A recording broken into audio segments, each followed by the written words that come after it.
అందరికీ నమస్కారం.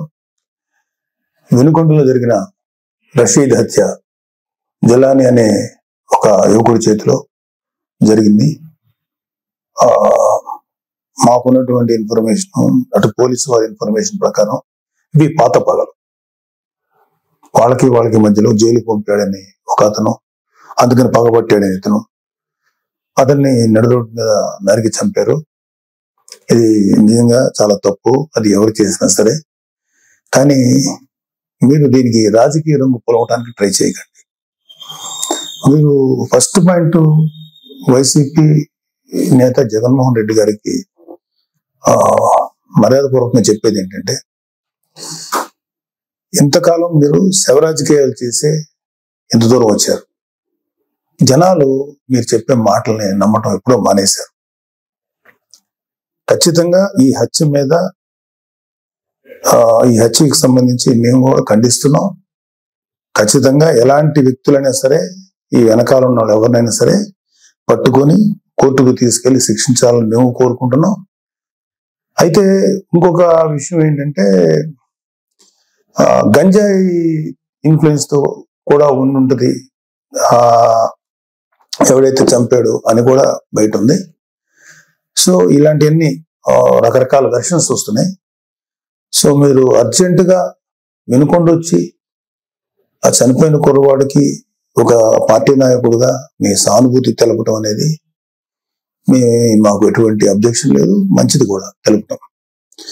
కాకపోతే మీరు దాన్ని రాజకీయ రంగు పోలిమి ఇంకా గట్టిగా నెల 10 రోజులు కూడా కాకుండానే, ప్రభుత్వం ఏర్పాటు అవ్వకుండానే మీరు రకరకాల విమర్శలు చేసి అక్కడికి వెళ్ళి జగనన్న పథకాలు, జగన్ మామ, ఇంకా ఎంతకాలం మీరు ఇలాంటి మాటలు మాట్లాడతారు? అధికారం ఉన్నప్పుడు నటించారు, అధికారం పోయినప్పుడు నటిస్తున్నారు. నటనల మీద పరిపాలన సాగదు. ఈ విషయం ఇప్పటికే మీకు అర్థమై ఉండాలి, మీ వైసీపీ నాయకులు కూడా అర్థమై ఉండాలి. ఎంతకాలం ఇంకా నటిస్తారు మీరు? ఓపెన్ గా ఉండండి.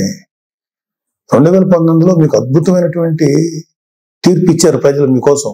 దాన్ని మీరు అత్యంత దారుణంగా, దుర్మార్గంగా ఉపయోగించుకొని ప్రజల నెత్తి మీద కాలు పెట్టి తొక్కారు. ప్రజల్ని హింసించి వదిలేరు మీరు. మీ పరిపాలనలో సామాన్యులు సైతం భయపడ్డారు.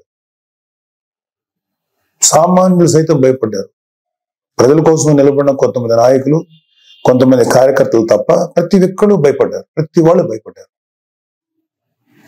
మీరు ఇప్పుడు వచ్చేసేసి ఏదో అన్యాయం జరిగిపోయింది, డెఫినెట్ గా ఇది తప్పే, దీన్ని మేము ఖండిస్తున్నాం. కానీ దీనికి రాజకీయ రంగు భూమి, ఈ శవ రాజకీయాలు చేయకండి. కూటమి ప్రభుత్వం పరిపాలనా పరంగా ఏదన్నా ఉంటే విమర్శించండి.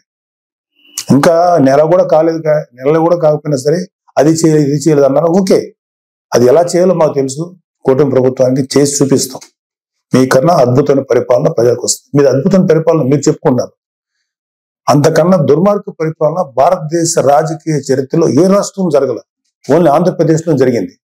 అలాంటి దుర్మార్గమైన పరిపాలన మీరు అందించారు. అంటే కొన్ని కోట్ల రూపాయలు, వేల కోట్లు, లక్షల కోట్ల రూపాయలు ప్రభుత్వానికి, ఖజానాకి గండి కొట్టి, నెక్స్ట్ అసలు అంటే ప్రభుత్వాన్ని సర్వనాశనం చేసి, ఒక గవర్నెన్స్ ఏ విధంగా కొనసాగనివ్వకుండా నాశనం చేసి, మీ పరిపాలనలో లక్షల కోట్ల అవినీతి జరిగితే దాని గురించి మీరు ఎప్పుడు మాట్లాడలేదు. అంటే మీరు పెట్టిన బొక్క, అంటే మన రాష్ట్ర ఖజానాకి కనీసం 2-3 మినిమం 4-5 ఏళ్ళు పడుతుంది మినిమం ముందు ఆ బొక్క పుడ్చడానికి. అంత పెద్ద బొక్క పెట్టి వెళ్ళిపోయారు మీరు ఆంధ్రప్రదేశ్ రాష్ట్రానికి. అర్జెంటుగా అది చేయలేదు, ఇది చేయలేదు. నెల రోజులు కూడా కాలేదు స్వామి. 2019లో పరిపాలన మొదలుపెట్టినప్పుడు 6 నెలలు మాట్లాడలేదు ప్రతిపక్షంలో ఉన్నాం మేము. మీకు అర్జెంటుగా వచ్చేసి అది చేయలేదు, ఇది చేయలేదు. చేస్తారు, ప్రతిదీ చేస్తుంది కూటమి ప్రభుత్వం, ప్రతిదీ చేస్తుంది. చంద్రబాబు నాయుడు గారు కానీ, పవన్ కళ్యాణ్ గారు కానీ నిబద్ధత ఉన్న మనుషులు. ఎలా చేయాలో అలా చేస్తారు. ప్రజలకు ఎంత మంచి చేయాలో చేసి తీరుతారు. మీలాగా పెర్ఫార్మెన్స్ లో దొంగ మాటలు చెప్పి తప్పించుకునే వ్యక్తులు కాదు, గుర్తుపెట్టుకోండి. సరే, ఈ సందర్భంగా మీకు కొన్ని సింపుల్ క్వశ్చన్స్ అడుగుతాను.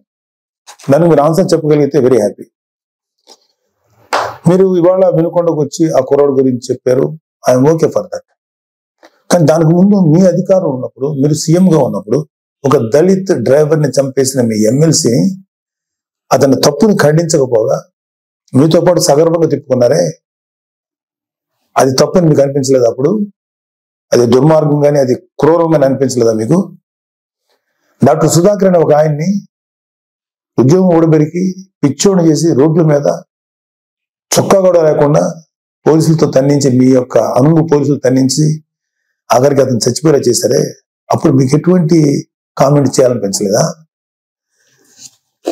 వాళ్ళ అక్కని కొంతమంది వైసీపీ కార్యకర్తలు, గూండాలు సెక్సువల్ గా హెరాస్ చేస్తుంటే అడ్డుకున్న అమర్నాథ్ అనే బీసీ కుర్రోడిని, మైనారిటీ తీరిన కుర్రోడిని పెట్రోల్ పోసి కాల్చి చంపేశారు కదా, అప్పుడు కూడా మీకేమి రియాక్ట్ అవ్వలేదా మీరు? అప్పుడు కూడా కనీసం ఒక మాట మాట్లాడలేకపోయారా మీరు? 32,000 మంది ఆడపిల్లలు అదృశ్యం అయిపోయారని చెప్పి పవన్ కళ్యాణ్ గారు చెప్పి కనీసం ఒక పోలీస్ రివ్యూ పెట్టండి అంటే కనీసం పోలీస్ రివ్యూ కూడా పెట్టకుండా 32,000 మంది ఆడపిల్లలు అదృశ్యం అయిపోతే అప్పుడు మీకు మాట్లాడటానికి నోరు రాలేదా? ఇప్పుడు మీ కార్యకర్తలకు లేకపోతే మీ వాళ్ళకి అన్యాయం జరిగిపోతుందని ఇంత మాట్లాడుతున్నారే, మీరు అప్పుడు కూడా మాట్లాడుంటే ఇప్పుడు మీరు మాట్లాడిన మాటకు విలువ ఉండేది. మళ్ళీ చెప్తున్నాను, అక్కడ వినుకొండలో జరిగింది నాకున్న సోర్సెస్ ప్రకారం అది పర్సనల్ గ్రెడ్జి, ఇద్దరు వ్యక్తుల మధ్యలో జరిగిన గడ్జి తప్ప 2 పార్టీలకు సంబంధించినవి కాదు. అది మీరు ఖచ్చితంగా మీకు త్వరలోనే పోలీసు నిజాలు నీకు తేలుస్తారు, మీకు ఆన్సర్ చెప్తారు. అలాగే మీ వైసీపీ నాయకులు సామాన్య ప్రజలు అంటే నెలకు ఒక 10,000 20,000 సంపాదించే వాళ్ళు ఏదో వాళ్ళ పూర్వీకుల ఆస్తులు 100 గజాలు 200 గజాలు 300 గజాలు 400 గజాలు ఉంటే వాటిని అడ్డగోలుగా కబ్జా చేసి భయపెట్టి స్వాధీనం చేసుకున్నారే, అది మీ దృష్టికి రాలేదా? ఇన్ని కేసులు చూసాం మేము ప్రజల్లో తిరుగుతుంటే. ఏ రోజు మీ నోట్ల నుంచి ఒక్క మాట కూడా రాలేదా? అది రైట్ అంటారా? ఏపీ ల్యాండ్ టైటిలింగ్ యాక్ట్ అని పెట్టి ప్రజల ఆస్తులను కాజేయటానికి మీరు ఎంత కుట్ర పన్నారు, దాన్ని మేము సమర్థవంతంగా ఎదుర్కొని ప్రజలకు తెలియబెట్టాక ప్రజలు వాళ్ళు సేవ అయ్యారు మీ దుర్మార్గమైన పరిపాలన నుంచి. అది మీకేమి తెలీదా? నిజంగా ప్రజలు ఇవాళ రెండోసారి మిమ్మల్ని రాకుండా ప్రజలు తమను తాము కాపాడుకున్నారు కూటమిని ఎన్నుకోవడం ద్వారా. అరే నా కళ్ళ ముందు నేను చూశాను, జంగారెడ్డిగూడెంలో ఒక 20-25 మంది సామాన్యమైనటువంటి పనులు చేసుకునేవాళ్ళు కల్తీ సారా తాగి చచ్చిపోతే మీరు శాసనసభ సాక్షిగా ముఖ్యమంత్రి అయ్యండి, ఇది సహజ మరణాలు న్యాచురల్ గా చచ్చిపోయారంటారా? కల్తీ సారా తాగి చచ్చిపోతే కనీసం విచారించి ఆ కుటుంబాలకు ఏదైనా ఎక్స్గ్రేషియం ఏదైనా ఇచ్చి కదా మీరు మాట్లాడాలి. ఇది సహజ మరణాలు, ఒక కాన్స్టిట్యూషన్ ఎంతమంది చచ్చిపోతారంటారా? అది మీకేమి అసలు మీకు ఇచ్చేమనుకుంటున్నట్టు కూడా అనిపించలేదు. అప్పుడు కౌలు రైతులు కొన్ని వేల మంది ఆత్మహత్యలు చేసి చచ్చిపోయారు. వాళ్ళకి కనీసం సింపతి చూపించకపోగా ఏమాత్రం కొద్దిపాటి సాయం కూడా చేయలేదు మీ ప్రభుత్వం, వైసీపీ ప్రభుత్వం. వాళ్ళ కుటుంబాలు రోడ్డు పడిపోతుంటే వాళ్ళ కనీసం సానుభూతి కూడా లేదు మీ దగ్గర నుంచి. అదే తప్పు కదా మీకు? వాళ్ళ పిల్లలు రోడ్లు పడిపోయి నాశనం అయిపోతుంటే అదే రైతులు భరోసా, రైతులకు మీరు ఇచ్చేటువంటి ఇదే. ఒకసారి వెళ్ళి చూడండి, ఆంధ్రప్రదేశ్కి ఒక రైతును అడగండి వైసీపీ ప్రభుత్వం మీకేం చేసిందో.